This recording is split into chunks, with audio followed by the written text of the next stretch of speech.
This is the most important road in Afghanistan. It runs from the capital, Kabul, to the second biggest city, Kandahar. It was the cornerstone of the U.S. strategy to rebuild Afghanistan after the invasion in 2001. It cost over $200 million to build, and hundreds of lives were lost defending it. Despite all of that, the Kabul to Kandahar highway today is broken. A 2016 audit report found that the road was beyond repair and needed to be rebuilt. And if it becomes impassable, the central government will collapse. To understand how a road this significant and this costly can be falling apart, you have to ask, where did the U.S. go wrong in Afghanistan?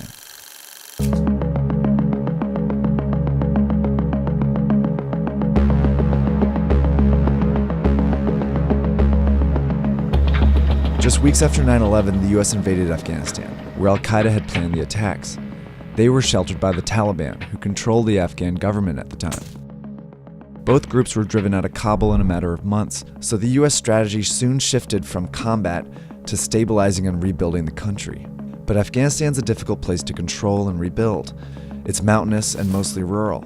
The population is fractured among several ethnic groups, and local communities often operated autonomously.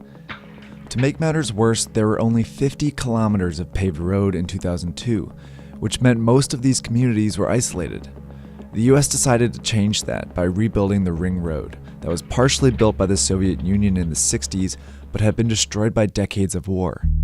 Starting with the Kabul to Kandahar section, the U.S. and several other countries pledged $1.5 billion to the Ring Road. It would run in a 3,200-kilometer loop, connecting Afghanistan's 4 biggest cities, essentially tying these communities together. And it was showing promise. Trade circulated through more places, and medical services reached more people. It gave the new government in Kabul more legitimacy around the country. The Ring Road also allowed the U.S. and NATO military to send troops and supplies around the country faster, so they could keep the Taliban in check. Where the roads end in Afghanistan, the Taliban begin. In other words, roads promote enterprise.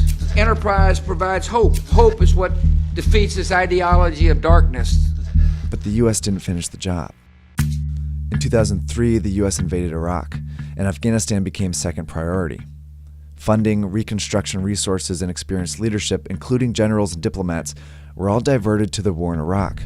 The Ring Road was far from complete, yet reconstruction funding was cut by $1.2 billion a few years later. The U.S. preoccupation with Iraq gave the Taliban an opening to return, and they seized it. When you look at the Taliban activity in the region from 2004 through 2009, you can see it escalate. Draw the Ring Road, and you can see where those activities are concentrated. They set up ambushes, laid roadside bombs, took hostages, killed U.S. soldiers, and road construction crews. By 2008, the Taliban had taken back significant territory, especially in the south and east along the Kabul to Kandahar highway.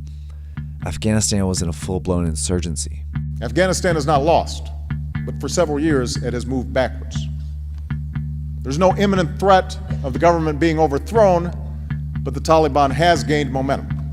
In short, the status quo is not sustainable. In 2009, President Barack Obama decided to recommit to the war in Afghanistan. He sent thousands of troops in what was called the Surge.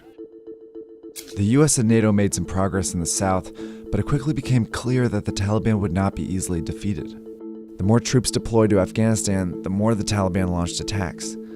With the military struggling to clear territory, it became nearly impossible to rebuild roads as the Taliban continued to attack road crews. The degraded security environment has made this the most dangerous project our company has attempted. And we have suffered 21 killed, 51 wounded, and 4 missing. This forced construction companies to hire security, which caused budgets to skyrocket. Like this road from Kos to Paktia, which cost almost $5 million per mile, mostly because of security. But 18 months later, time was up. President Obama announced that he'd start bringing troops back. After this initial reduction, our troops will continue coming home at a steady pace as Afghan security forces move into the lead. Our mission will change from combat to support.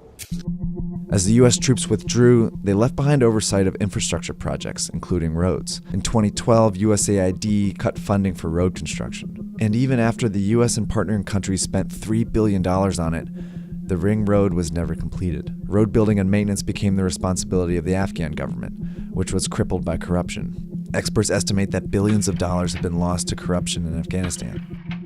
In 2015, with only about 11,000 U.S. troops in country, mostly in the major cities, the Taliban swept back through Afghanistan. In 2017, they controlled almost half the country. That's more territory than they've had since 2001. And that includes large sections of the Ring Road. And that's one of the reasons why the road is in dire shape. According to a 2016 inspection, 20% of the roads were destroyed and 80% continued to deteriorate. The U.S. has no plans to give rebuilding Afghanistan a third chance. In 2017, President Trump committed more troops, but made it very clear, we are not nation building again. We are killing terrorists. As the Ring Road continues to deteriorate, it's no longer a symbol of the U.S. efforts to rebuild Afghanistan. Instead, it serves as a reminder of the job that was never finished.